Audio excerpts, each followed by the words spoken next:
All right, everyone, welcome back to another episode of the Modern Times podcast.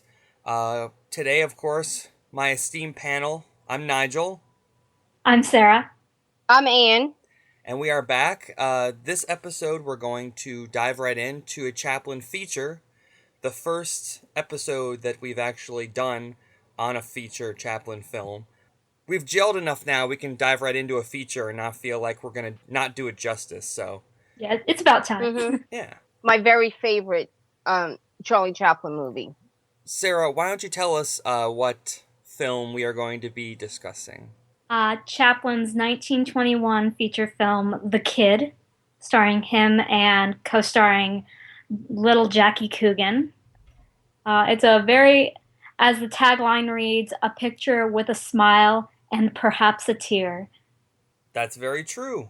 When I was rewatching the film the other day, I realized that this isn't a comedy. This is a drama with comedy in it. Yeah. And it's like up until this time, Chaplin had really, you look at his Keystones, the SNAs, the Mutuals, they had all been comedy films with touches of drama in them. But can you think of an earlier Chaplin film that was this heavy on pathos and drama? No, I think that this was actually the culmination of what he had been attempting through the Keystones, the Tramp, that movie, The Tramp, and then even Easy Street had some really heavy issues. Right. A Dog's Life, that was pretty depressing, but it had a happy ending. But I think The Kid is hands down. I mean, it's funny, like a lot of people said each film he made, oh, this is his masterpiece. This is his masterpiece, the Tramp, A Dog's Life. But when people talk about The Kid, they're like, this is what do they call it? The first fully realized, like this His was the debut film into drama, I would say. Yes, the film that really put him over the top and really he exploded on a worldwide level. It was one of the most popular films of 1921, if not the 1920s. He got the perfect blend of the pathos and the comedy. And it's funny, it wasn't until like I got into Chaplin. Like I never really knew what that word meant. I never heard it, Mm-hmm. when people say pathos, and then when, I started, learning about it. So sometimes people that are new to Chaplin, sometimes the lingo that we use, they don't really, I'm just speaking from personal experience when I was, on my way, I was like, what's pathos? But now that I know, it really explains. Yeah, and yes. And since knowing the meaning, it ties very well much with Chaplin, because it just goes hand in hand with him. Well, right. Charlie has stated that the film he wanted to be remembered for was the Gold Rush, and as good as the Gold Rush is, I think as far as time is considered, if you ask people now what films they associate with Chaplin, it's usually City Lights and The Kid is usually the ones I always hear. I think, truthfully, like with the Gold Rush, I've heard that was like attached to the publicity of the film. And I know David Robinson said that Charlie had mentioned it throughout his life, but most people, it's like City Lights. People know The Kid, but City Lights seems to be, with the flat, like if you see little cartoons of Charlie Chaplin, a lot of times he's got the little flower, or a lot of people that don't really like Charlie Chaplin, they try to say he's all about pathos. He's all about trying to make you feel sorry for him. Especially when comparing to Buster Keaton or Harold Lloyd. They're like, correct. Buster Keaton's all about the slapstick, the athleticism, while Chaplin's all about the sentimentality and making you sad and stuff like that. Although I will say that there's a lot of pathos in Harold Lloyd films, because if you've ever seen The Kid Brother, that's right up there with a Chaplin film as far as making you really feel bad for Harold Lloyd's character. You know what's funny, though? A lot of people don't mention it, but Harold Lloyd really first got his start with that Lonesome Luke. And that was a direct, I don't say a direct, but that was kind of a ripoff of Chaplin. In fact, I've seen pictures maybe like, an regular. He actually kind of looks like Charlie because he had that big broad smile, Harold Lloyd, and he did a different construction of his costume, but he had a lot of Chaplin, mannerisms. You can compare it to like the 60s when the Beatles came out and every band wanted to look like the Beatles. The Rolling Stones looked like the Beatles, the Dave Clark Five.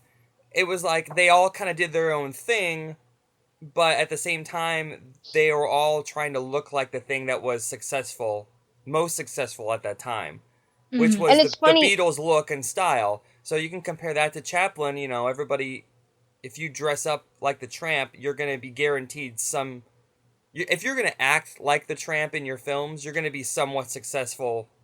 And back then, the copyrights and all that weren't as harsh as they are today, so you could get away with it. Mm-hmm. Right.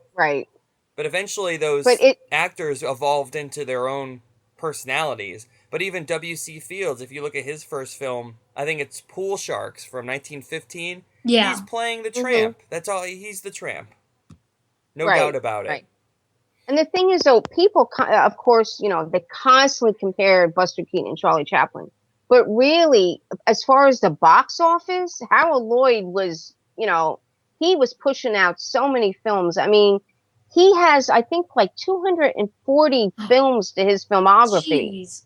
Compared to Charlie with 84. You know what I'm saying? So as far as a rival at the box office, Harold Lloyd was the one that was really, making the dough and pushing out the films. It's hard to compare the three because they're all so different.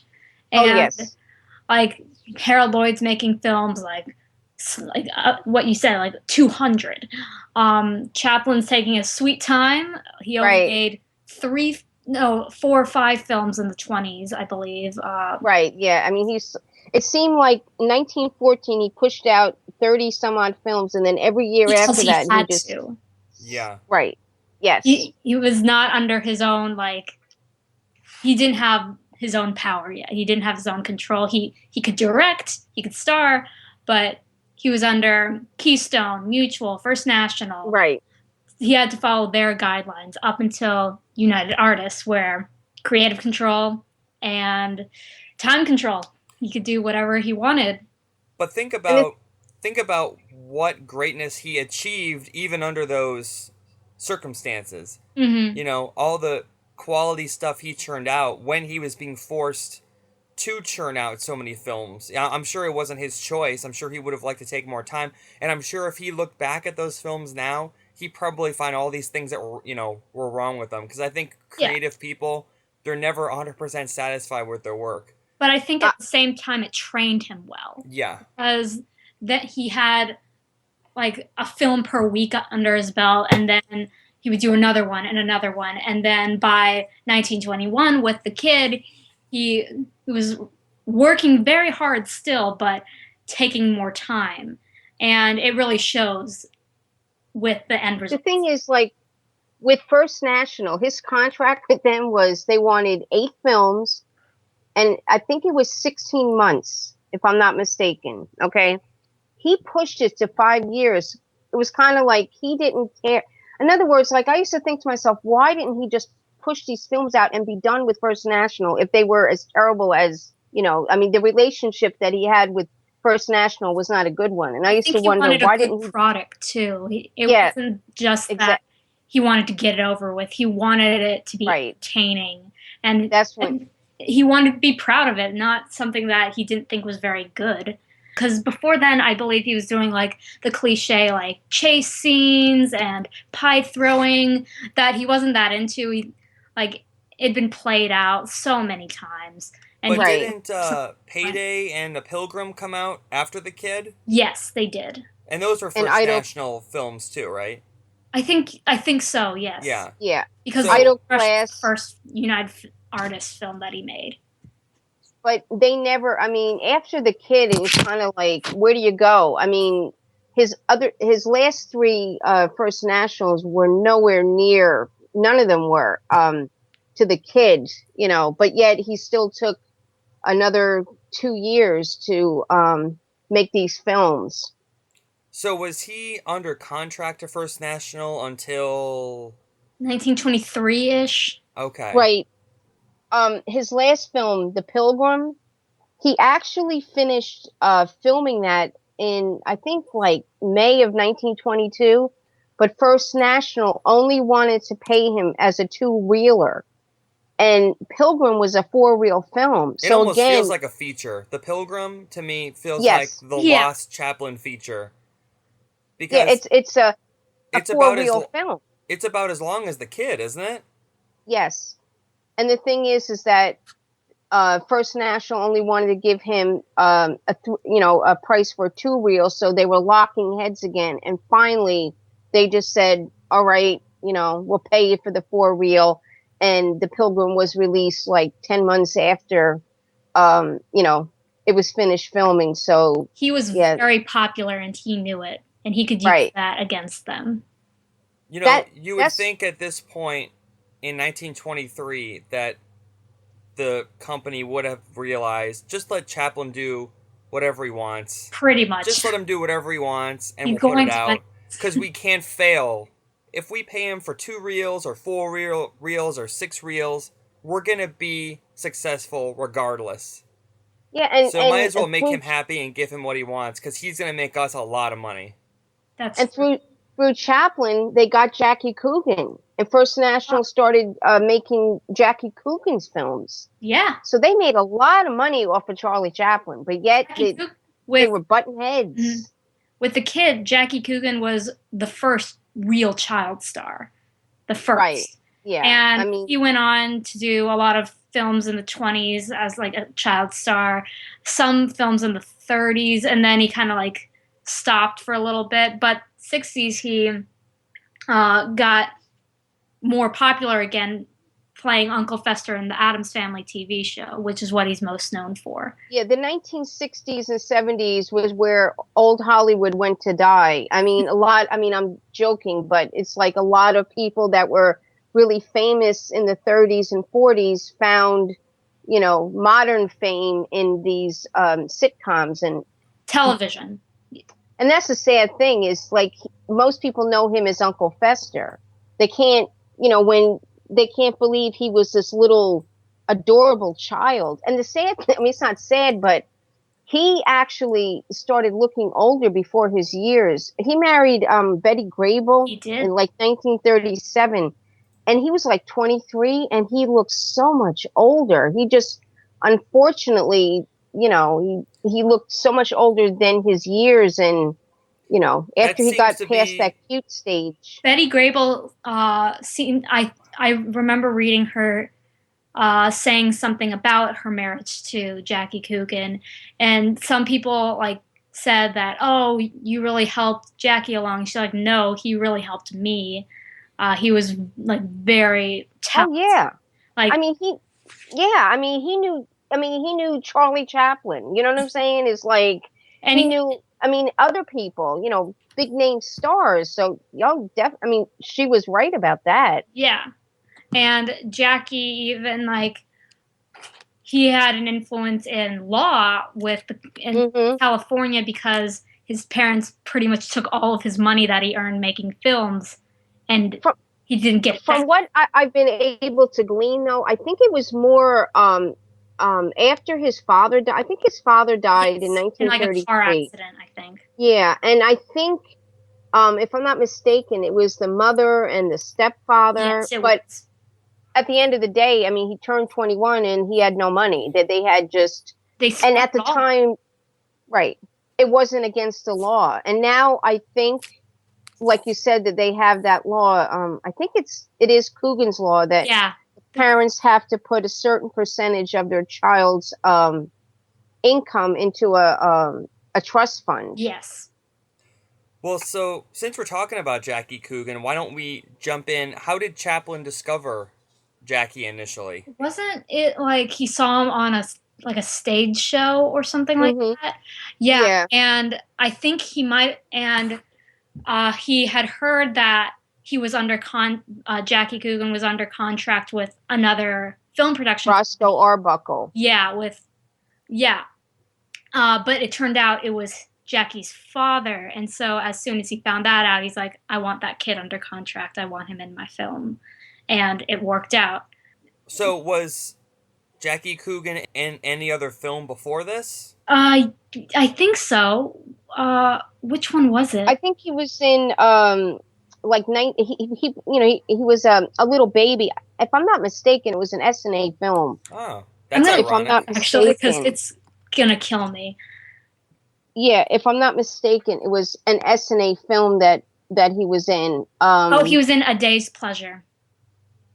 Right, him and Raymond Lee, the little boy from The Kid that they ended up fighting. Mm-hmm. See, A Day's Pleasure was Charlie was working on A Day's Pleasure, and then he met Jackie Coogan, so he stopped production on that, and he started getting inspired for The Kid.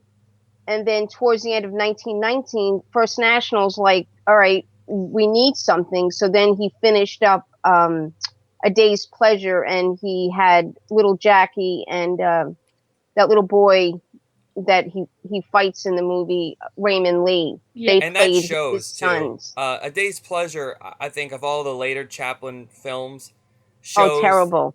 that it's just it was kind of an afterthought. You know, it was kind of made as a necessity. Mm-hmm. Right. Because I mean, that I can't blame them. They're like, we need something. So he finished up, A Day's Pleasure. And then they say that A Day's Pleasure came out at the end of 1919. And then The Kid came out at the beginning of 1921. So 1920 was the first year since he had came into films where there was no new Charlie Chaplin film. Yeah. And people claim that 1 year without a new Chaplin film allowed Howard Lloyd to kind of get his foot in the door. Yeah. You know what I'm saying? Because there was no new Chaplin film, and here comes Howard Lloyd, and, it was... They should have called S&A and asked them to put together another compilation for 1920. I'm sure they would have been very happy to do so. And actually, I think by 1920, I think S&A was gone. Oh, I believe it. I think that they had, disintegrated. G.M. Anderson left when Charlie left, and then George Spohr, continued with his compilation films, and then he merged with somebody, and then, S&A as a whole was gone. Yeah. So absorbed by Warner Brothers in 1925. Oh, okay. I think that's what it means. So let's jump into the origins of The Kid. Where would this idea have come from? His life, his own childhood, his own personal childhood. He grew up in London, England, with his older half brother Sidney and his mother Hannah. They were so poor. They had a rough time, pretty basically poverty.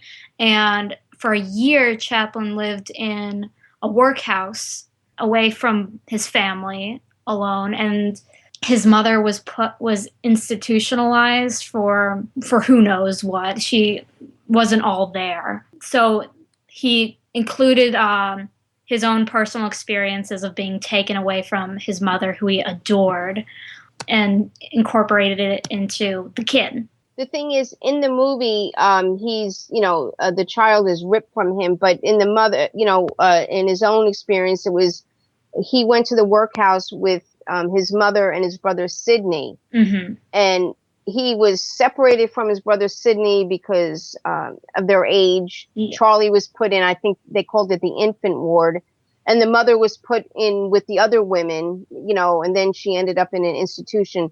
But it was still, whether he was ripped physically, like in The Kid, or emotionally, it was the same thing. All of a sudden, he didn't have his mother. And Charlie, from what, people have written and himself, he was a very, very sensitive child, just very sensitive. And a lot of times when children are really sensitive, they take things so much to heart. Where it seems like Sidney grew up in much the same way, although Sidney actually benefited from the fact that for the first few years of his life, he didn't live in poverty because the mother and father were together. And Charlie, I think he was like a year when the father, skipped out. But Sidney still, I think he just had a different, not a constitution, but he just seemed to take things in stride much more than Charlie. And I think David Robinson was talking about his time in the workhouse and that Charlie felt like they were trying to crush his little spirit, and obviously when you watch The Kid, which The Kid is my favorite movie, but that scene is it. Oh, it's almost like you're talking about the scene where he rescues right Jackie from the Child Protective Services people. It's almost like Charlie is having a flashback. It's so like emotional. It's almost like he's reliving that being taken from his mother. Oh, I cry every time I watch it. It's heartbreaking. And it's almost like, he probably wishes that somebody would have rescued him and, kept him with his mother. And it's just, that. And see, the thing is with the music, I mean, the music just amplifies it, 1,000 times for me. And I could watch that scene on a loop. It's just, oh my God. Like I was watching The Kid today, but I was doing other things, but I was still looking up and I was listening and, but when that scene came on, it was just, I was riveted to it. And in that scene, he's a superhero. He's Batman. He's climbing up on the roof, and he's doing what he needs to do. And like even before Superman and Batman, all that stuff kind of came out. That's Chaplin taking on that superhero role. Yeah. Of saving someone. He's jumping from rooftop to rooftop, Someone he's punching out all these people and doing what he has to do to rescue this little boy. And it's funny because when AFI did their list of the top 100 heroes and villains in film, and the Tramp in The Kid was like number 11 on the top. Really? They did 50. I never knew that. They did 50 heroes and 50 villains, and the Tramp in The Kid was like number 11, something like that. And it shocked me because I never expected to see him in that at all. But they show that scene from The Kid. And they list think that'd be lower on the list, if anything, but he's above Batman, Superman, even. What? Yeah. Really? Wow. I think that's out on DVD. AFI's 100 Greatest Films, Heroes and Villains, or something to that effect. But see, I look at those lists because sometimes Charlie's in other ones of those AFI lists, but I never would have even looked at that list because I never would have thought that the Tramp would be in there. Yeah, he's on there. He's real high. I was shocked when I saw that because I never thought to, all his other lists he was on them, but I never thought he'd pop up in that one, but he did. Wait, not in The Kid. He is as the Tramp in City Lights. I remember they showed the scene from The Kid. This must be a different list then. Did you look up AFI? Yes, I did. Really? Let me try looking it up again. I found just an FYI, little Jackie Coogan's first movie was an SNA film. It's from 1917. It's called Skinner's Baby. And the next film he was in was A Day's Pleasure. Right. Yeah, you're right. 38, The Tramp, City Lights. But I know I know they showed those shots from The Kid in that little piece. Yeah, and that would seem more to me an adventure type of thing, in The Kid. The City Lights is what rescuing her from her eyesight, her getting her eyesight restored. Yeah, but I don't know. I would say he's up there as a hero in The Kid too. Mm-hmm. So obviously, The Kid has a lot of autobiographical sentiment to it. Yeah. But you also, when you take that, and then on the other hand, you know that he had a little child who died. Right. Not too earlier before that. Was his name Norman or something like that? Yeah, Norman Spencer, and he died on July 1919. Yeah, July 10th, 1919, and then 3 days after he passed away. Right, and David Robinson shows that on July 21st, I love this book because he has these little tidbits in it. July 21st, Charlie Chaplin begins auditioning young children for the Waif. So, which was the name, the working title for the kid.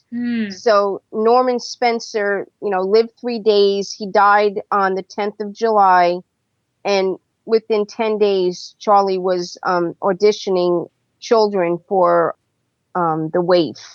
And that was And the the thing, child he had with Mildred. Mildred Harris, his first wife. And I've heard it described that the baby was malformed. I've also read that actually what it was that his organs were upside down.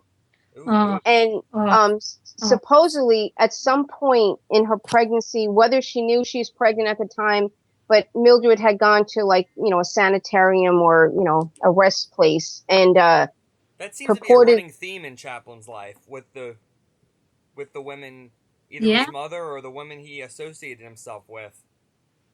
And some people think that the medications that she was given, which, there wasn't that many of them, that possibly the medications she was giving, created this birth defect. But, like I said, I had heard that his little organs were, reversed or upside down.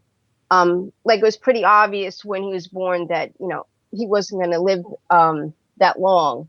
But apparently that the death of his son, inspired him to the point where people were like, they couldn't understand. Like, if you lose a child, you couldn't imagine a few days later that you're surrounding yourself with children, but that inspired him. Well, Now, inspiration comes from the strangest places, The and last it's thing he probably interesting. wanted to do was sit at home and wallow over the death of his son. Instead, Well, he right. used it as a means of inspiration to make something personal yet entertaining.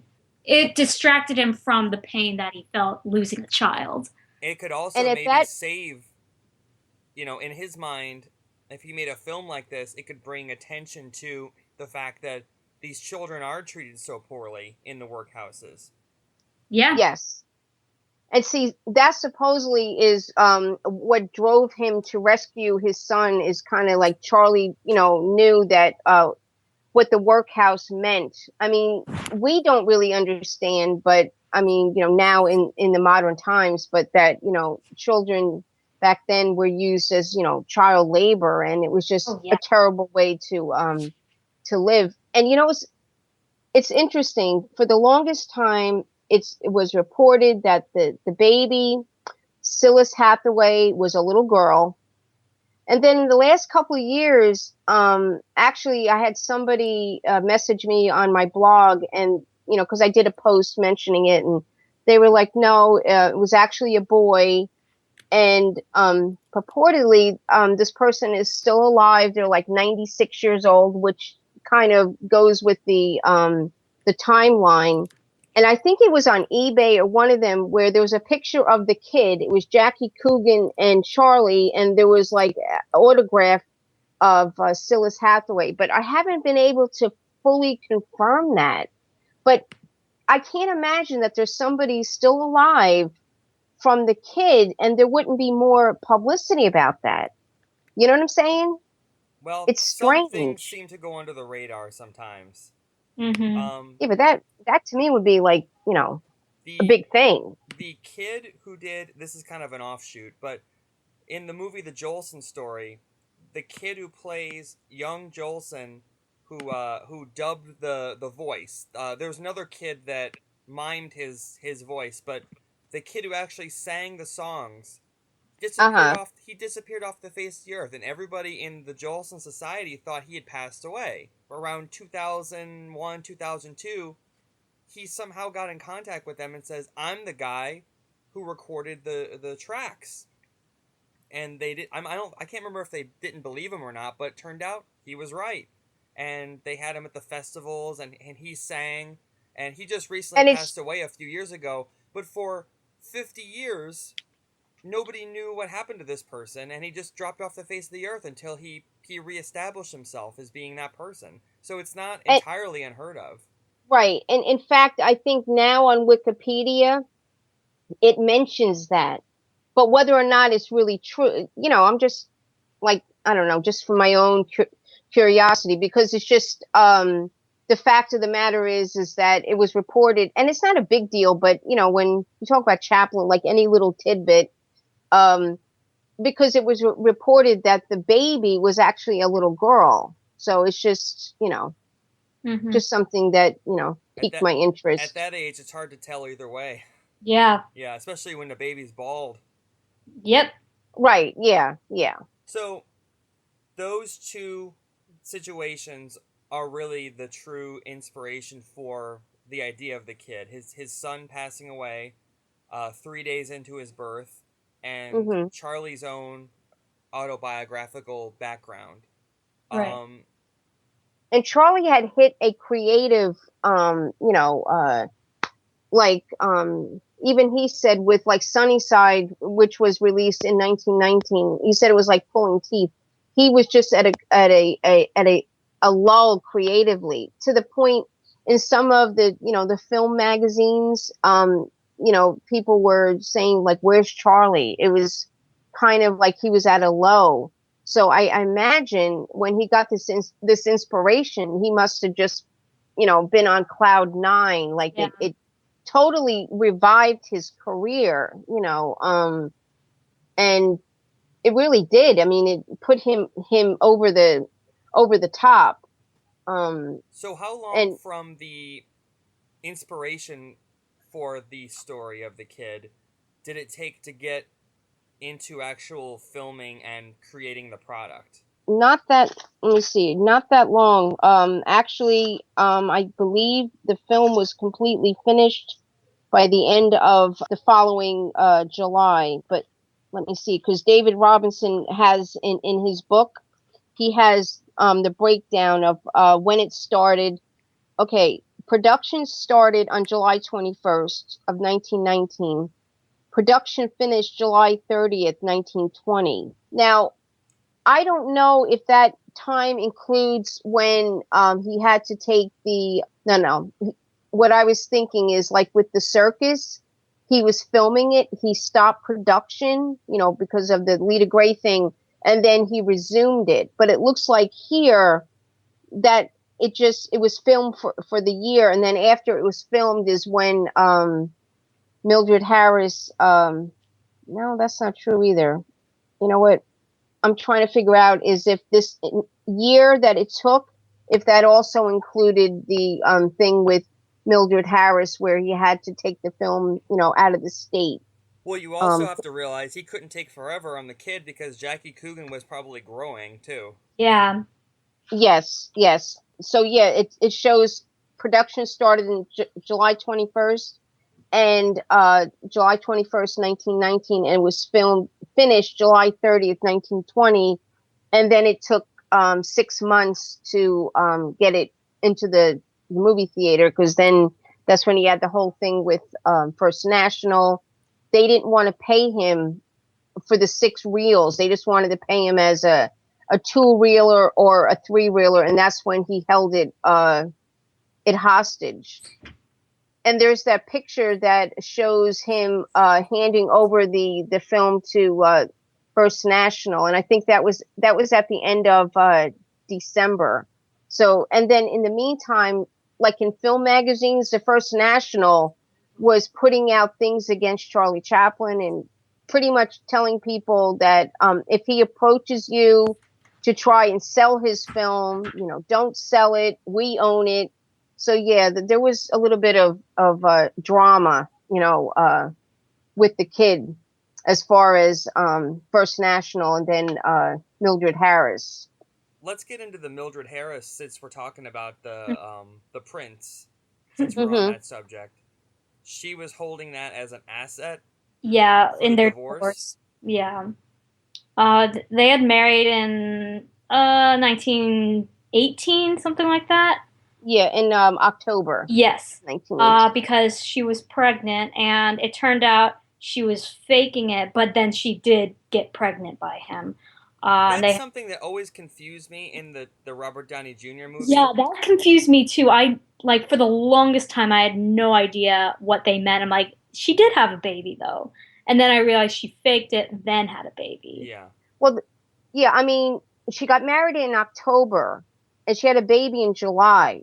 So it looks, she probably got pregnant like 2 days after they got married because that's about 9 months. But she told him she was already pregnant. Right. And actually, that was the reason why when Lita Gray approached him, he actually had her physically checked to see if she was pregnant because he's like, I'm not going making through the same mistake twice. Yeah.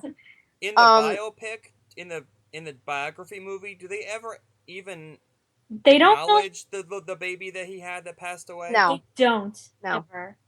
That seems odd because you'd think that would be a really good tie-in to what inspired him to make the kid. Right. But maybe that's in the 4-hour version of the movie that no one's ever seen.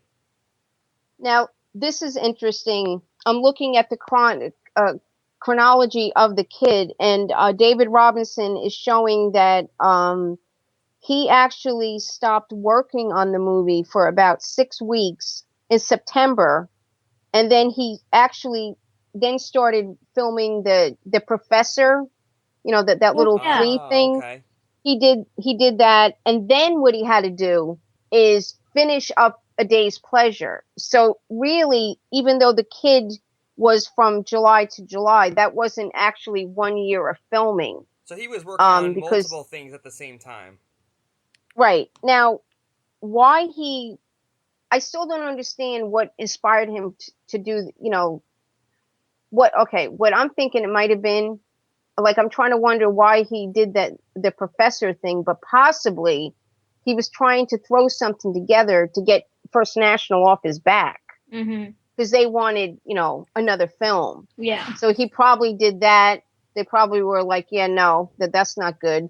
So then he finished up A Day's Pleasure. But yeah, you're right. He wasn't the waters to see if he could do something that wasn't the Tramp. Right. Right. Obviously, eventually he'd do A Woman in Paris, which was a massive failure. Well, like it was critically acclaimed. Like critics liked it, but audiences were like, "This is a Chaplin film. Where's the Tramp?" Because he had an image that if they saw his name on a marquee, they had a preconceived notion on what it was going to be. And he had to like clarify, this is not a Tramp film. This is a drama. I directed it. I am not in it.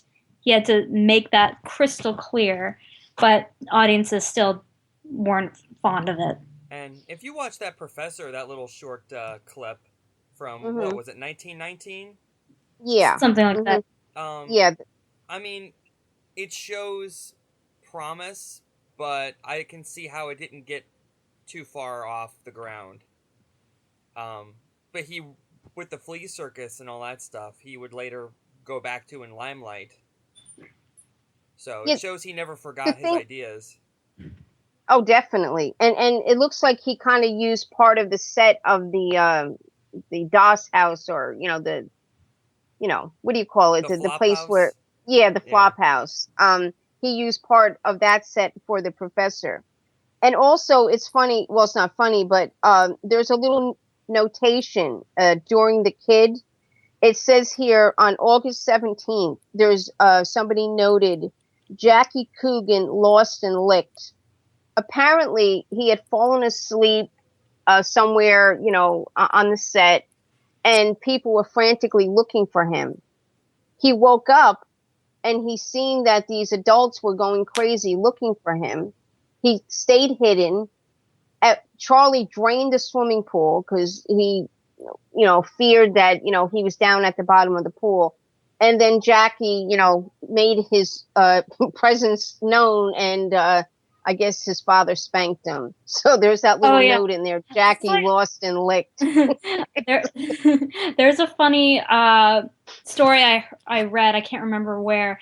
While they were filming the whole being taken away from Chaplin, the whole separation, in which Jackie is sobbing in the back of the truck, and that whole scene is they couldn't get him to cry. and they were trying everything. And Jackie's just like bubbly and having fun, but they can't get him to cry. And Chaplin goes over to Jackie's father and says, "Can you try something?" And Jack Sr. is like, "Yeah, I got it," and takes Jackie over to the side, tells him something. Jackie's sobbing, and it works, and they get the scene done. And Chaplin asks Jack Sr., what did he say? What did he say to Jackie? Jack Sr. replied, "I told him that if he didn't cry, I'd put him in a workhouse." Wow. Oh my God. I know. I thought you were gonna say something like he told him that his pet had died or his mother had No, died or something. They used to say that to kids, like child stars back in the day, like "Please don't kill my dogs" type stuff, which is Right. an autobiography of a child star from the 30s. Wow. Please don't kill my dog. Back then, whatever got the job done, you know, the Pretty things much. that would never be allowed or accepted today. No way. No, not a chance. You mean like liquoring up the dog in the dog's life? Can you imagine if Peter found out that somebody had, gave the dog whiskey? I mean, forget it. They'd be all over that. There's too many Absolutely. laws now. That's why movies aren't as good Yeah. anymore. Okay, so Chaplin starts The Kid, and of course he brings back Edna Purviance, who has been with him up until this point from the S&A days, 1915. And this is really her last hurrah as far as being in a Chaplin film. Of course, there's A Woman of Paris, but that doesn't really count because it's And not. she's also in what, like Payday as well, maybe? Yeah, Idle Class. She was in The Pilgrim. And but you notice she looks a little bit different in Yes. The Kid than she looked previously. Yeah. You have to imagine that Charlie upping and marrying Mildred Harris it just had a devastator. I mean, I think she really loved him, and that had to have, an impact on her. And, people have said that, sometimes, she drank, she started putting weight on. She no longer had the same appearance. Even, the cameraman had noticed that she was looking different on camera. She became like more matronly. Yeah. And there was a lot of downtime too when Chaplin left Mutual and went to First National. There was a lot of downtime, I think, and I think in between the changing of the studios, she seemed to put on the weight. Right, Yeah. and she looked much older than, I think, when The Kid was in production. She was only 24 or 25 years old. Yeah. Yeah, she looks so much older in those films. Yeah, but she still, I mean, she still had that, that beautiful face. Yeah. And that's why, I mean, we'll probably get into this in the other part, but, the fact that he cut out so much of her screen time when he reissued the film. Yeah, I just rewatched the film like an hour ago just to have it fresh in my head, and I watched the wrong version, unfortunately. It was the reissue with his music, of course, but the edits in which there isn't as much of her in it, as well as the man she has the child with. Right. Which is so disappointing because you lose that emotional factor as to, oh, she changed her mind, she does want him back, and the whole dynamic between the man and the woman. And I really hate that because it adds more to the story than just, as much as I love the Tramp, than just the Tramp and the Kid. Yeah. Because it needed that other dimension to it to make it work, which is why the original release is the best. Well, let's talk about that for a second, since we're on that subject. There's a couple different versions of The Kid that are available. They had the version that's released now, which is the most commonly used version, the one they show on TV and everything. The 1970, and that's the version that Chaplin re-edited in the 70s and put his own musical soundtrack Mm-hmm. to. Yes. There's a version, the version from 1921, which has more scenes of Edna as the mother And the father. and the father, yes. And then And there's another version that was what, off of a B camera or something, because when they would film these movies, they have an A camera and a B camera, and they'd right. have them going at Right. the same time. So there's another Right. version that's made up of almost entirely different shots. Right. Right. And And I think also an extra few scenes, like I think there's also the extra little portion with Lita Gray as the angel. Yeah. They're like in some like bar or whatever. that could have been. Yeah, I think the British version that was released in 1950, I believe that had different takes. And actually, um, they censored a scene in The Kid. The scene where, you know, how he comes back with the baby and the women that are standing outside ask him, you know, What's the name? what's his name? In the censored version, what he says is, "It's mine, it's mine, it's mine." But in the uncensored, you know, he clearly looks down at the baby's crotch, Yeah. He like goes, steps to you the know, side. Yeah. right, and he's like, "It's a boy." What's His his name? name is Let me John. check.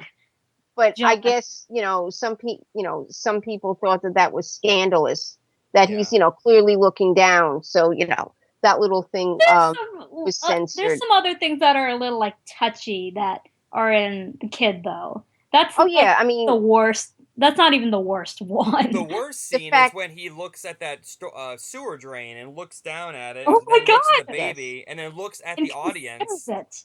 You know, but that's the beauty of the tramp, though, is that he can do those little things, and then it's over. You know, he can hint at something like that maliciously, because that's just human nature. You know, to right, think of right, something that bad, but then you realize, no, that's wrong, and you just kind of continue on. If that little bit had gone on any longer, it probably would have been uncomfortable. But he Right. just does just enough to make you do that Realize uncomfortable what laugh, and then he he's cuts it and he moves on. mm-hmm. right. You know, So, and the fact that he did a film that starts out with an unwed mother, Yeah. you know, and him A saying, mother whose sin was yeah, a woman whose sin was motherhood. where in other films, if a woman, you know, has a child out of wedlock, she's portrayed as a tramp, she's a bad girl, she's a sinner. Where he's just saying that, you know, um, she's an unwed mother, it's not a crime, and then, you know, he shows the father who's just completely indifferent. Right. Like he knows No that interest. she's pregnant and could care less. So that, you know, he changed it up a little where, you know, women were always portrayed, you know, if they weren't chaste, they were always portrayed as, you know, bad girls. and then Right. there's So, that shot of Edna that crossfades into Jesus carrying the cross up yeah. the hill. Yeah. I mean, this is a Oh, comedy film. This is supposed to be Charlie yes. Chaplin, the tramp, you know, and within the first 3 minutes of the movie, you have an unwed mother, you know, on the verge of tears, just gave her child away. You have a Jesus Christ symbolism scene. Then you have these gangsters that steal the baby from the car. It's just, if you started this And, movie out and you didn't tell them what movie it was, how many people would mhm. have no clue it was actually going to be a Charlie Chaplin movie? Exactly. Yeah, because he doesn't actually show up for like, what, 5 or 6 minutes into the film. And then But in what the an entrance, original, though. Yeah. right, in the original version, then you see Edna with her child walking through the town. She comes upon a wedding, and it's clearly a young girl being forced to marry this old guy, you know, so she's kind of trapped. And then And the halo, mm-hmm. you And know, then the when she goes over to that garden and sees that child with his mother, and she hmm gets all warm and fuzzy, like, "Oh, what have I done? Like, I right, want to be a mother," and then runs back, which is cut from the reissue, Yeah. and right. that gives so much more explanation If you than can get the 1999 Image DVD issue of The Kid, that David Shepard put together. It is the full 1921 version of the film, and Good. he re-edited it to include Chaplin's score to the full version of the Oh, movie. yeah. That's And And the way it what should. the I thing read is, was, though, what I found hmm out, that those versions were released and the Chaplin estate, Chaplin family, didn't realize what they had done putting those scenes hmm back in, and they were not happy, which is yes, why those versions have not been released since 1999. They're on the Laserdisc version and the early DVD edition, but as they'll far as I show them. know, when Criterion puts the kit out, it's going to Yeah, be no, the 71 edit.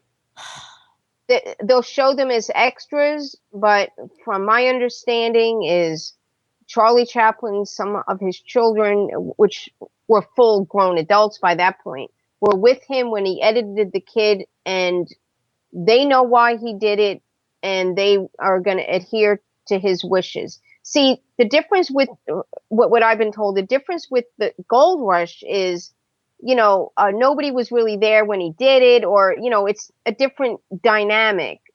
His children were with him when he edited The Kid, and for whatever reason, they are going to adhere to their father's wishes. So that means we're not going to get a fully restored version with those extra scenes in it.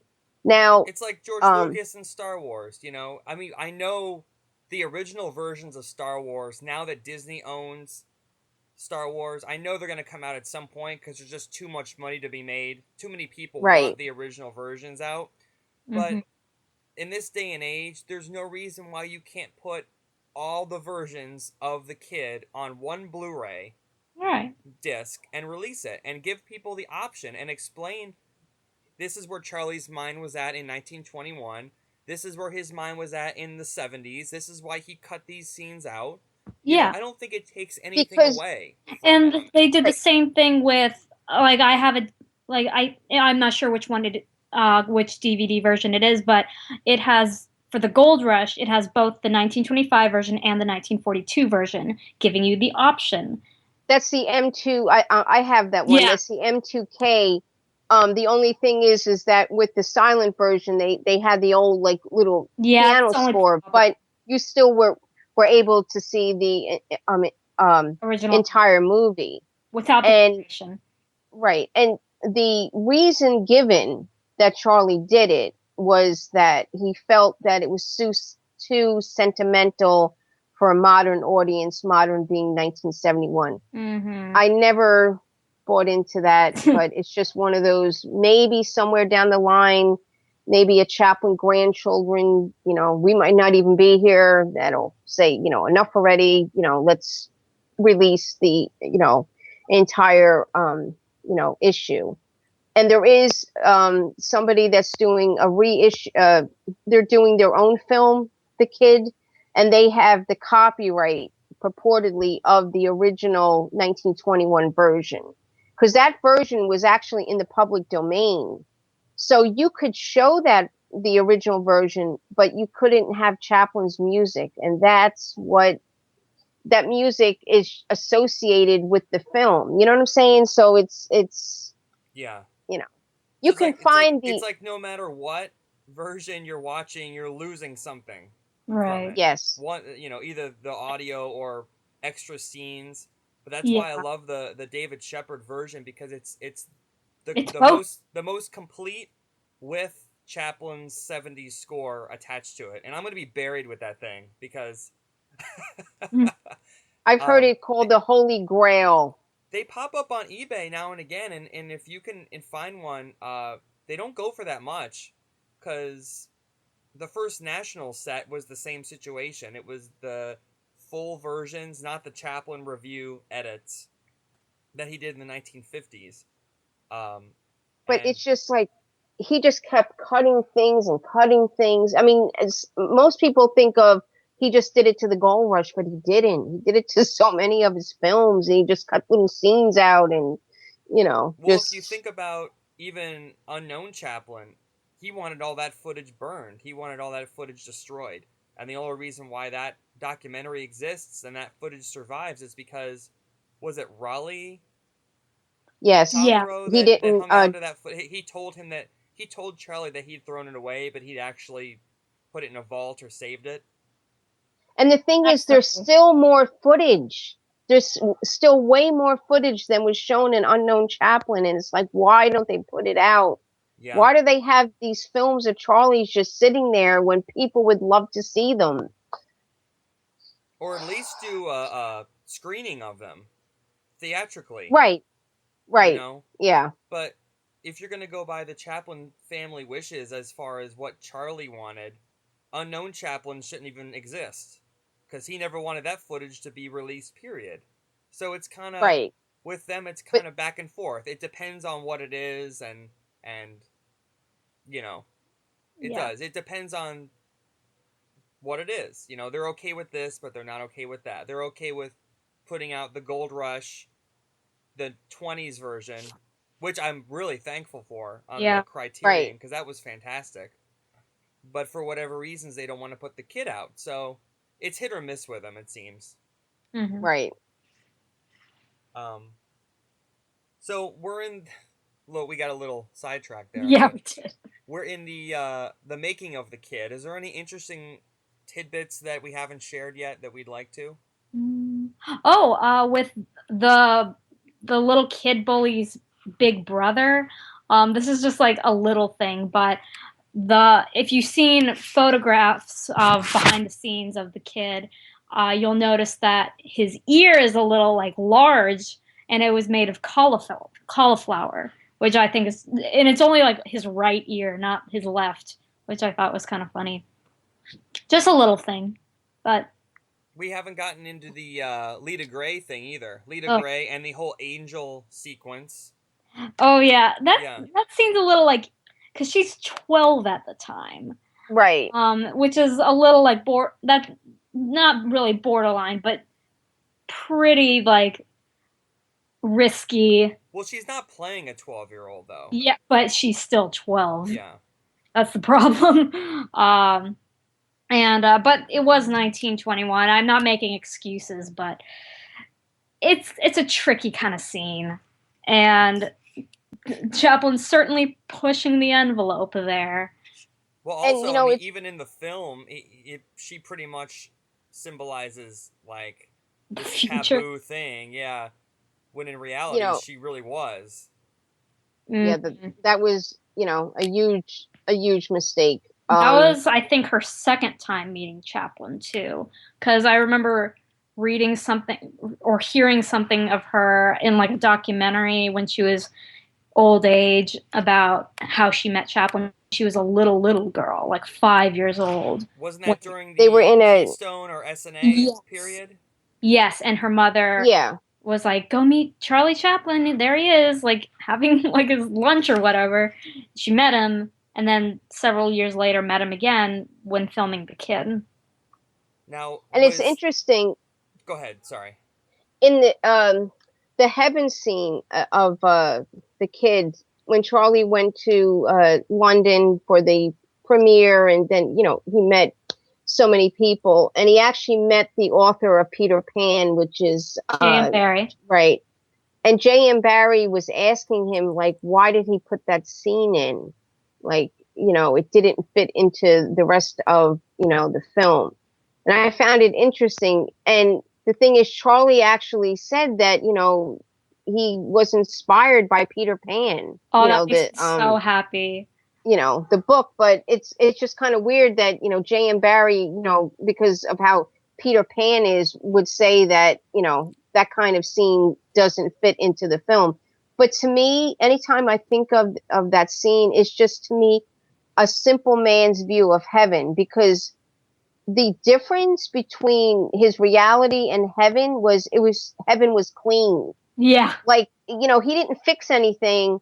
It was just clean. Even the door that was broken and had like tape holding it together. In the heaven scene, it's just like a white tape.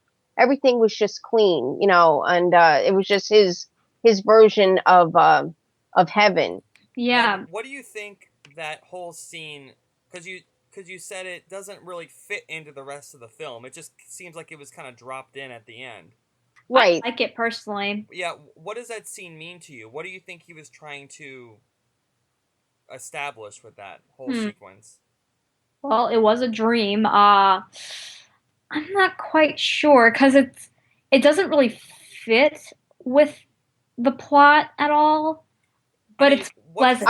I mean, what does the Lita Gray Angel thing even Yeah, have anything to that do makes with the like I would film? hate to think, I would actually hate to think that he constructed that heaven sequence to get her in the film.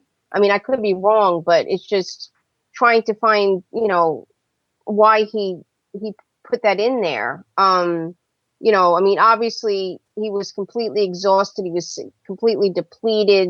His spirit was gone. Sometimes I think like, did he do that entire sequence so he could figure out how to get her in the film? I don't know. It's Because you could easily take that portion out and it wouldn't make a difference. yeah, Yeah, because it would just be the tramp, comes back, he's tired, the door's locked, he falls asleep on the doorstep, and then the cop comes and shakes him awake and brings him to be reunited with his son.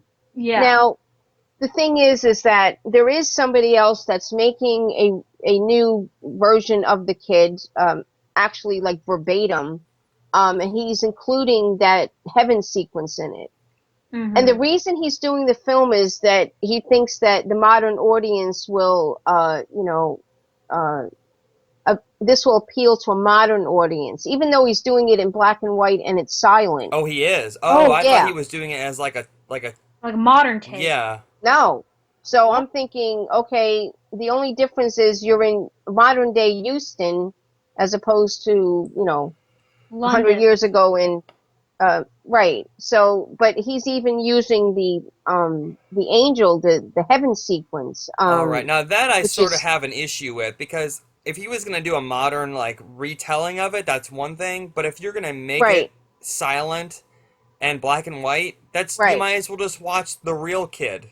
Yeah, with the real Well, That's Chaplin. almost like the remake of Psycho that Gus Van Sant did. It was like shot for shot remake, but in modern day. It was like, what's the point of this? It's right, Right. never gonna exactly. touch the original. It's And almost see, doing being as a satire instead of like a remake. right, and unfortunately for him, while he has the copyright for the version, the 1921 version that he's doing, he has the copyright. He got it for the United States. The copyright that the Chaplin estate has still applies overseas. Yeah. So if the film does good here, yeah, you're screwed because you can't take it out of the country. And the thing is, How could he get a copyright for a movie that's now in public domain though? he applied for. I mean, he applied for it. I didn't know that. I didn't know you could do that. I thought once something was public domain, it was. I mean, that would be like me going and copywriting, a piece of Mozart music. I don't know. Mm. There's something we're missing there. I feel. Well, all I know is that does not have the support of anybody in the Yeah. Chaplin estate, the Chaplin Of course community. not. And like I said, he can't, advertise the tramp being associated with it. But then when I seen it was black and white and it was the same scenes, the same, the scene where Charlie and Jackie are running from the cop because they've been found out with their scam. Yeah. It's almost Yeah. the same thing. It's the same little running. It just, yeah. What? But What? so yeah. What's So his? if his idea was to update the film for a modern audience, making it black and white and silent, kind Will of not. defeats that purpose. Black and white would work, but silent, it'd just be like the artist in which, oh, maybe silent films are going to be a thing again, and it was just like a one-time thing. And Yeah, if I Like know. somebody if 15 minutes. somebody who isn't gonna watch the original Kid, Yeah. they're not gonna watch a modern remake that's black and white and silent. Also. He tried to get the family on board and, you know, they were like, no, and they didn't want him to do it, but they can't stop him, Yeah. in the United States. But it's kind of like if you don't have the support, then you're not going anywhere. In fact, he has a Facebook page called The Kid, and before, like, I knew a lot of this. I hit the like button, because I thought, oh, this is cute originally. Yeah. And then somebody brought to my attention he had a website of all his supporters, and like it was my Facebook page, Charlie Chaplin's for the Ages, and I'm looking at it, and so I emailed him, and he took it down because I felt like people that don't know would probably think like, oh, all right, he's got the support of the official Chaplin people. You know what I'm Mm-hmm. saying? But So if he can't play the Wait, tramp, I mean, the tramp is such an integral part of the story. If he's, I mean, it just doesn't make a whole lot of sense to me. yeah. I You mean, know. What's if you the want to guy's look into it, the guy's name is David Scott Heck, and it's called The Kid. And actually, I think it's on IMDb. It Okay. is.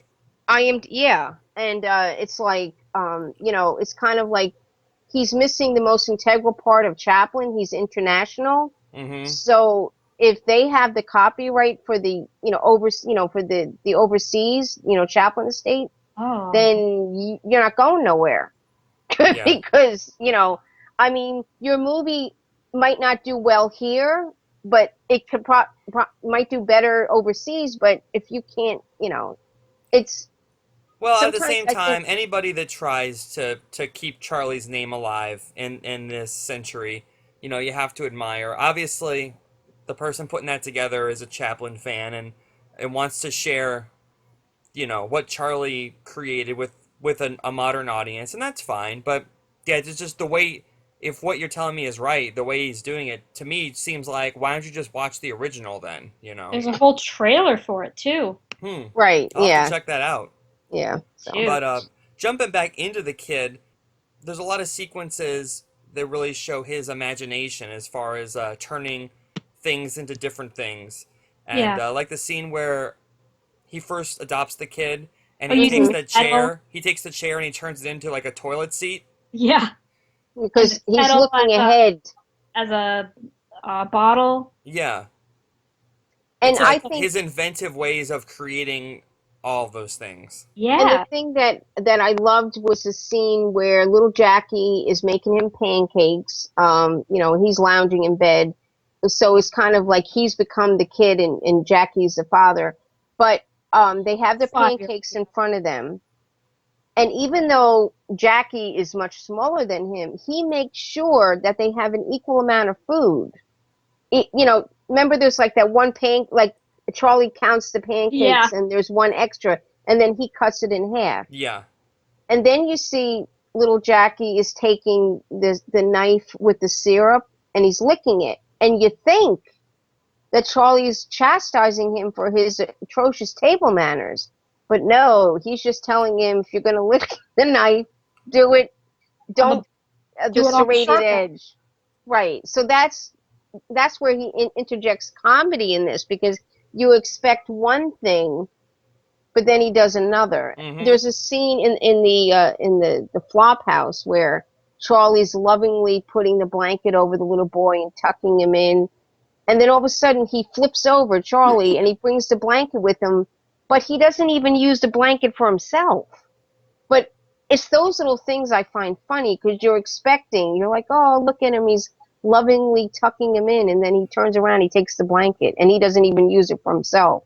And So it's just, as much as you feel for Charlie and Jackie, the scene where they're going around smashing windows. I mean, that's a nice little scheme that they've got set up there. and that's And- where, right, Go ahead. Charlie never forgot anything, and he heard this story from, I'm going to say, Fred Carno was Okay. talking about how he did that. I mean, he was an adult at the time. Him and his friend would break windows, and then the other one would come along and be like, "Oh, you need a glazier, and you know, fix the windows." So yeah, that they had a little scam going on. and I and the kid is basically a young version of the tramp, obviously. Just like Yes, the dog in A Dog's Life is a dog version of the tramp, and right. even in 1936 modern times, the gamine is a female version of the tramp. Right. Right. So he manages to make others different versions of the tramp, which is very inventive and it works well, especially with someone as young as Jackie Coogan, who is able to mimic just as well as Charlie could. Right. Exactly. At the beginning, where little Jackie's with his fingernails, brushing them, and then he gets up and he stretches. I mean, that's Charlie. That yeah, and That's Charlie. when he's about to throw the rock at the window and hits his arm on the police officer, he reacts just the same Right. as the tramp would. Like the Yeah, like looking almost for the the. exact same. Like And two, like the little if dance you point. jump into the scene where the uh, the workhouse people come to get Jackie, you know, even as dramatic and sad as that whole scene is, he's able to pepper in these little funny moments, like Jackie hitting the guys on the head with the mallet, Yeah. Yes. and you know, it's like even in the worst situations possible, that he's able to pepper in these little, you know, you cut from the kid crying in the back of this truck to, you know, to comedy. You know, it's like it's so back and forth. Every And other I shot is a And it's really super seamless. dramatic scene and then a super funny scene. So it's like even in the most deplorable of situations, Chaplin's able to pepper in these comedic moments. And it's very and with natural too. Charlie, It's not like it's all funny and then it's automatically dramatic. It's very flowing. It works well. And Definitely. you don't like question it like, oh, he's being funny now. Oh, wait, he's being dramatic. It's just like, oh, like, oh, haha, that's funny. Oh, wait, this is a very tense moment. Like, and when he punches the cop finally off the rooftop, I mean, I can imagine the modern audience must have been cheering, because he's chasing him, and then it's heroic. finally yeah, he has enough, and he just punches his ass right off the roof. Yeah. And when he's standing there and he sees the truck coming around the corner, and it's just like such an iconic scene. It's just, oh my God, and then how he was able to, jump into the truck. But if you look at that scene carefully, sometimes Jackie's in him and sometimes he's not. So I imagine when they got into like a lot of the physicality, they probably didn't have little Jackie actually in the back of the Yeah. truck, because you see sometimes he's there and sometimes he's not. And then when Charlie finally kicks that guy off the truck and he turns the corner and he just waves, I mean, that's just, and then even that final scene where he's chasing the guy, the truck driver, and Charlie doesn't even run, he just kind of moves, but it looks like he's going after him, and it's just, That could have been the end of the movie, honestly. It's just so like a big grand gesture. It's a big moment. He saves his child. That could have ended the movie, honestly, and I would have been perfectly happy that way. Yeah. Yeah, you're right. But even the real ending where he's reunited with Jackie at the woman's home, Jackie's real mother. It's a nice scene. It's a good ending. But I would have been just as happy if the ending with the chase scene, reuniting with Jackie on the truck. I would have been perfectly happy if that was Yeah, the end. because it's kind of like ambiguous. Because, see, nowadays people can be down on their luck and then make do, make good and then turn their life around. But back then, even in this country, there was a lot of class distinction. Yep. And here's this woman who's now rich and she's, well to do. And it's possible she was always like that, but then she got pregnant and she had her downtime, whatever, build herself back up. But he's a tramp. It's kind of like, where would he fit into their lives? Yeah. He's You know the what I'm saying? Yeah, and Well, also it's when like you notice that ambiguous. the end of the kid is different from most of the Chaplin features because usually the last shot is of his face. You don't see his face at the end of the kid. It's just the No. door opening and it's Edna and then they walk in. So you know Yeah, that there was something behind that. You know, nowadays you'd think he would have dropped in a shot like in City Lights of his reaction or the kid's reaction to the situation. uh-huh. But it's a very strange ending because just the door opens and you just see the back of their heads and they walk in and that's the end. Yeah, and it's kind of like, you think to yourself, like, well, he's not going to fit into their lives, and At he's going to be back where he was before, and he's not going to have the little boy. I mean, everybody can read at something different, the but same Yeah. time, if he did have a reaction with Jackie or him, it would have been a little bit redundant because I feel like I was satisfied with that on the truck with Jackie and the tramp. right. Like And that probably it would have been too repetitive for me. But but maybe it would have worked. Who knows?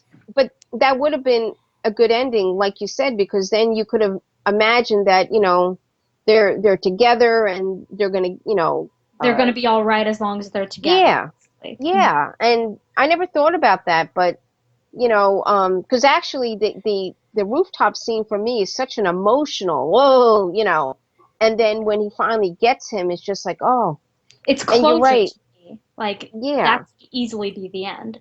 And then they would have just gone on, gone on. They could have done the whole walk along the dirt road together. Yeah. um, yeah, they could have done that, and it would have worked perfectly fine. Now Um, the Flophouse sequence, that looks like Charlie yet again borrowed an idea from the version of Police he was working on for SNA. hmm right, A lot of those scenes come right out of, Police slash Triple Trouble, whatever you want to, right. categorize Although them it's with. not as gruesome as Triple Trouble. No. It's very sanitized compared to Triple Trouble, but And and one of the best shots in the movie to me is when the Flophouse owner picks up Jackie and takes him out of the room when Charlie's asleep, and there's that sign on the door that says "Not responsible for stolen items." no, I never noticed I that. never thought of that. No, you really? Yeah, Yeah, I well, mean, I never made that connection, The but that's symbolism there is just good eye. yeah, unbelievable. I mean, that's the great thing about these films is that, he peppered in so many little in jokes. Even the scene. Now you want to talk, sexualized moment when he's trying I to know hide Jackie under the covers. the covers. yeah. I mean, what do you think he's alluding to Of there? course. You know, Knew if you weren't Right. paying attention, I was. Yeah. I mean, and not only is this a 1921 film, but he's also using a child to make Yes. an in joke It was about funny. that. And you know what? The terror that was written across his face when he wakes up and the boy is gone. And you see him mouthing Yeah, the word John. So Yeah, apparently, well, yeah, that was his name. We always refer to him as Jackie, but because that yeah. was his name in the film. But Mm. he was so, terrorized. And, the fact that the boy was gone. And even in that scene, he turns the light on and he starts throwing things and some guy throws a shoe at him, he ducks. yeah. I And he's mean, like taking everyone's covers off, looking for Jackie. Like he's scared, but it's also kind of funny because he's upsetting everybody else. But like it's panic. Did you ever notice that in the shot where it shows the newspaper, it says the $1,000 reward, lost Right. child? If you look at that scene, hmm a fly like lands on the newspaper. Keeps it. Yep. Yeah, oh yeah, and I just thought that was interesting that they didn't reshoot that. Yeah, there's some scenes in the film that I think, wow, he just kept it. Like he was fine with that with the scene being that way, even though it could have been polished up more. Yeah. One of my favorite shots is when he's walking along the like road with Jackie, hmm and he's trying to kick him away so the policeman doesn't see. Oh yeah, I mean they have a little scam going, but then when I you think know, that's so funny. He's just like kicking him away. I like that scene where he's giving little Jackie props for beating up the kid, and then all of a sudden the brother and the little brother come over, and then he tells him, "You wicked little boy," like he's throwing him under the bus. I know, and he's like first like giving them tips like, "Oh, you should sock him this way," like acting as like um, an advisor for like a boxing match or something. And then when he says, if your kid beats my brother, then I'm gonna beat you, and it's just like that terror that's on his face, And you know. and clearly Jackie is beating this like kid that's clearly older than him. And then That's he's, interesting, yeah. but And it's there's one scene where he's holding Jackie up by his pants, like the back of his pants. It yeah, so much reminds me of his trysting place, where he has the little baby and he's holding him up by his little jumper, yeah, the keystone where Mabel's his wife. That so much reminded me of that when he's holding little Jackie up because he's trying to keep him away from this kid that he keeps beating up. yeah. Yeah, you can always jump back to earlier films and see where he got. That's kind of funny because obviously I saw The Kid before I saw a lot of the Keystone films, and you go back and you watch Uh-huh. the earlier films and you go, oh, that's where he got that from. Mhm. Or, oh, this looks like something he'd use later on. It's always kind of fun to do that. Right. It's funny though. It's like I was looking, just trying to refresh my memory, and I was looking at some of my earlier posts. I can't believe it's been almost 4 years, but I did a post where I declared, and I could be wrong, that The Kid was the last film that the Tramp used a brick. You know how, like Oh my God, yeah. In the Keystones, he was always throwing bricks, and in Constant. his other films. But The Kid, I think, was the last film where he used a brick, and that's where, like, he beat that guy upside his head with the brick, That's the cool. bully. I never You thought know, about that before. Yeah, you're right. In a lot of ways, The Kid was kind of the farewell to the That era. Keystone S&A Tramp. Right. yeah, yeah, Because Because starting with the Gold Rush, he really kind of started evolving into the City Lights Tramp. exactly. He was going through a phase in which it wasn't all about being crude and vulgar anymore. It was about being human and the everyman yeah. and That's more true. sentimental. And you can really see that like that process in the late 1910s in like the mutuals and first nationals, and then by 1925 he's really getting into that era. The first film, in my opinion, that really, I mean, of course, there's the new Janitor, which was the very first time he really Mhm. used pathos in any way, shape, or form with the Tramp. But I'd say the first film that fully realizes that sort of evolution is The Bank. Yeah, Cause, definitely. 'cause you got the city lights type close up, and you have when he reads the note and all Hmm. that. So Yeah, Definitely. I mean, yeah. I but mean, there's something I love the Keystone era Chaplin, and I love that he could blend that sort of slapstick comedy with the pathos. A lot of Mhm. people criticize Chaplin. They say that City Lights and the Circus and Gold Rush, it's less funny as it is dramatic. Right. And I see where they're coming from on that, but I think The Kid is that perfect blend of the slapstick comedy that Chaplin was known for in his earlier career, mixed with the pathos and stuff that would later go on to define his later features. Hmm. yeah. I mean, the Keystones don't get near the amount of appreciation that they should. And it's amazing how, like, sometimes you could watch a film over and over again, and then you'll watch it another time, and all of a sudden you're like, oh wait, I never noticed that. It was like a couple of weeks ago, Turner Classics had some Keystone shorts they were showing, and the Knockout was one of them. And Charlie only had like a little 3 minute thing as a referee. But at the end of the film, it was a classic Keystone where they're running and chasing and all that. And they Hmm. ran into this house, and I'm like, oh wait a minute. They ran into the set for Tilly's Punctured Romance. Oh yeah, When they yeah. had that big party, and I was like, oh wait a minute. And then I thought to myself, I'm like, yeah, because Marie Dressler used most of the Keystone people in Tilly's Punctured Romance. The only person she didn't use was Roscoe Arbuckle. And supposedly the reason she didn't use him was he was a really big guy.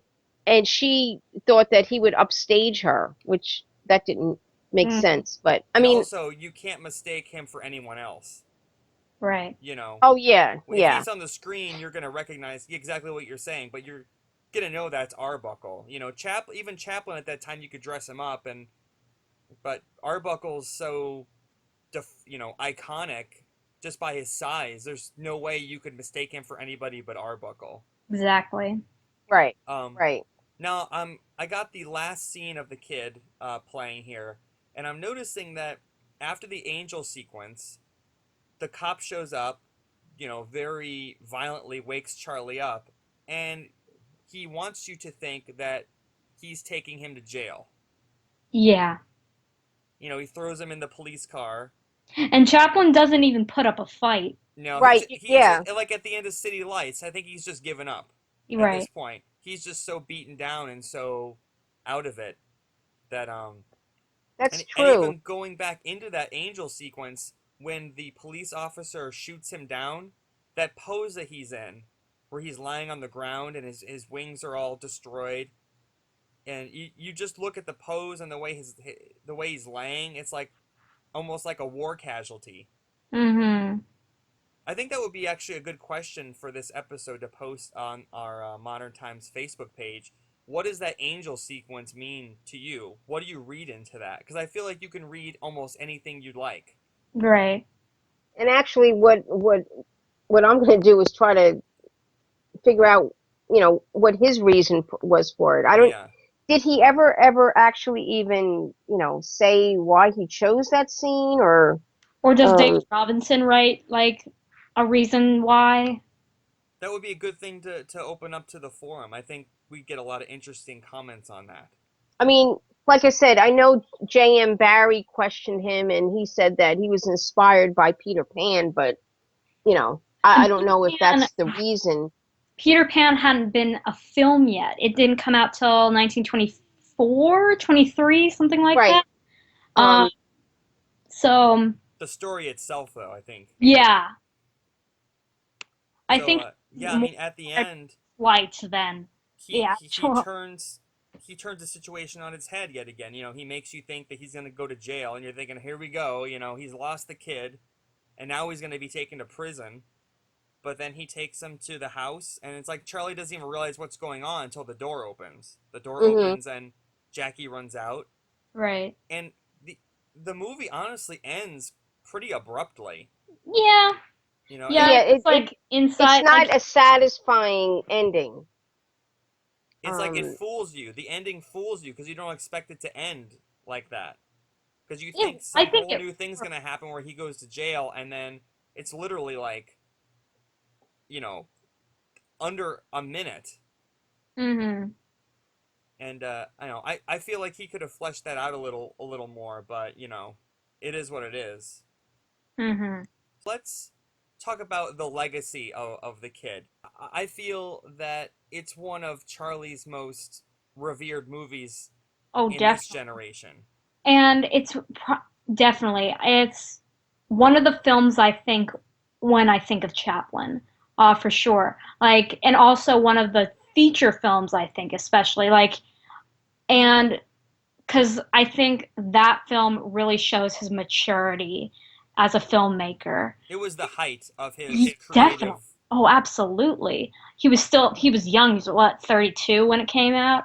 Um, it was his debut of being a mature filmmaker, proving that he could do all sorts of different things. He was still agile, he was still sentimental, and he really transformed into that with his films afterwards. And even films like The Idle Class, Payday, The Pilgrim, which came like in a few years after, A Woman of Paris, and then his feature films from the Gold Rush on up until A Countess from Hong Kong. So The Kid was his debut of Yeah. that he was a mature filmmaker What was to some I the? extent. mean, Oh, go ahead, Anne. Sorry. I think The Kid is the film, like I said, that put him over the top.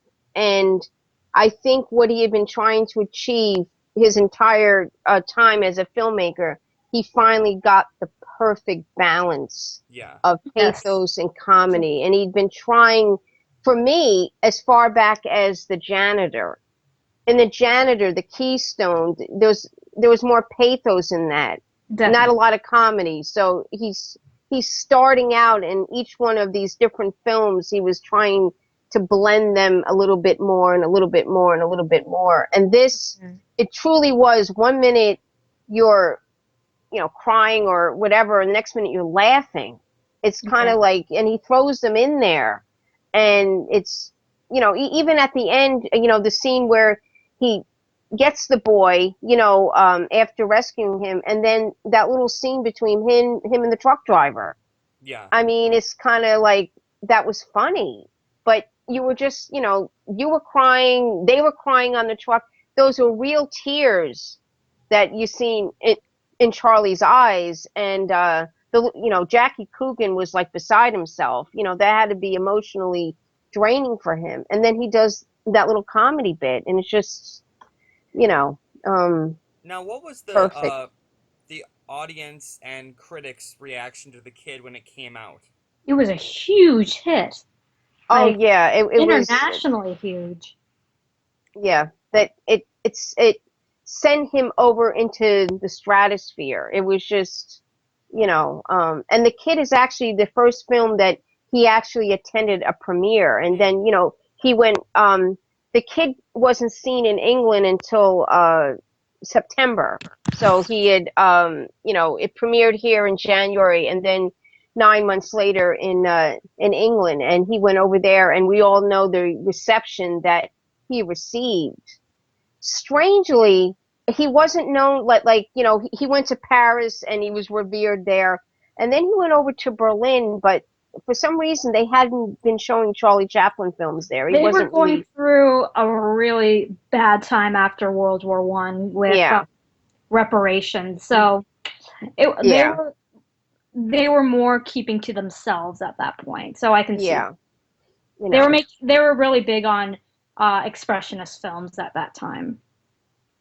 and I think that the last three films that he did for first, like the Idol class, is kind of like, how do you just did the kid, and now the Idol class comes behind it, and it's just, You you know what I'm can't saying? top it. Yeah. Right. It was kind of a letdown. You know what I'm saying? And he never again with First National achieved what he did with the kid. I think I'm sure that he was drained. I'm sure he was emotionally and creatively drained after the kid.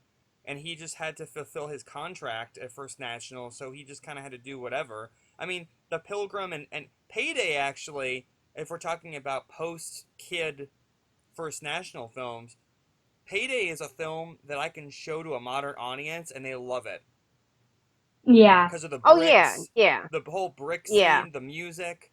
Um, but as far as it being a masterpiece, nothing.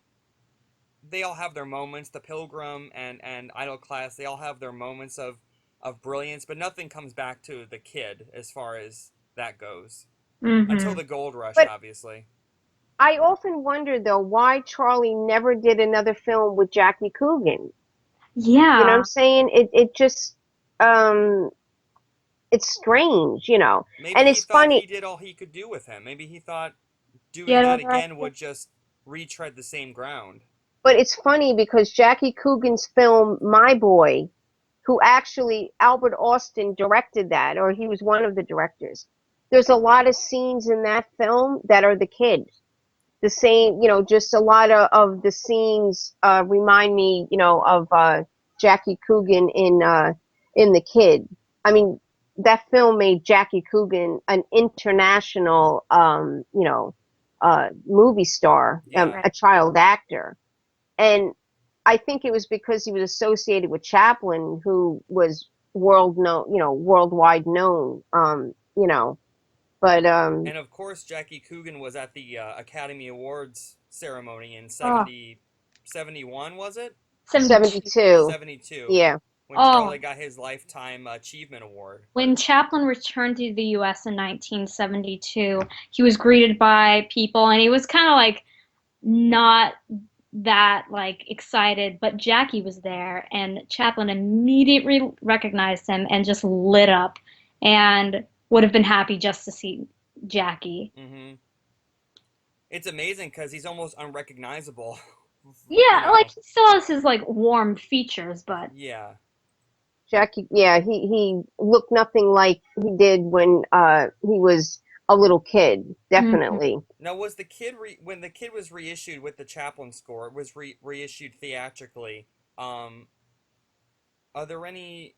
Was it released at the same time Chaplin came back It was to released America? in 1971. okay, so a little So, before. yeah, right around then. It seemed like in the early 70s there was a big Chaplin revival in the United States. Yeah. You know, Now he went All, back and did the kid with a new soundtrack. He did the circus. That was around the same time too, as well, where he did the Swing the Little Girl song. late 60s he did the circus. Okay, That came out in late 69, early 70, and then he did the kid, idol class, payday.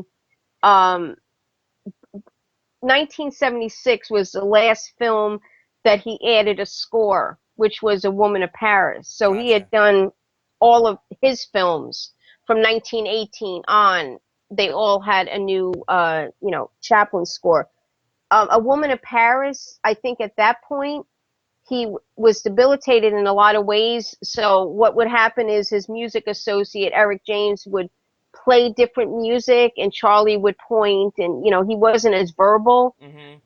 That's why A Woman of Paris. Sometimes you hear music from Sunnyside, and he was just kind of trying to put things together Yeah. to try and make a new score. Now yeah. there's great footage of Charlie conducting, even if it's just for the purpose of promotional reasons. There's Oh footage of yeah, him conducting the orchestra for the kid, the main Yeah. title yeah. sequence, which is really nice to see. It's remarkable, yeah. Yeah. He even does a little joke about being left-handed, if I recall. They hand him the Yeah. Yeah. baton and he goes, "I'm left-handed." But I mean, yeah, The Kid is just one of those films that defines his entire career. You know, Right. it's what you think of when you think of Charlie Chaplin, and it's got some of the best moments, some of the most memorable scenes. Definitely. Wasn't It's it? just unfortunate. Hmm? Wasn't it added to the film registry? Isn't it part of Yeah, that too? Yeah. it's Yes, as what do they call it? I can't think of the verbiage, but it's historically and culturally significant. So the Library of Congress has it preserved. I think it has most of his features preserved. I yeah, mean, they have a lot of his films. yeah. Yeah. Final thoughts on The Kid? I've Well, said it's all I just need to say. It's a yeah. great first film to show to somebody that's never seen Chaplin, I feel. And It's a yeah, great and first Chaplin feature to show to someone who's never seen Chaplin. and it really is the film that hooked me on Charlie Chaplin. And the thing is, I think because it's not dated, because he's dealing with human emotions, Mm-hmm. and Yeah. those are not dated. It's love, and it's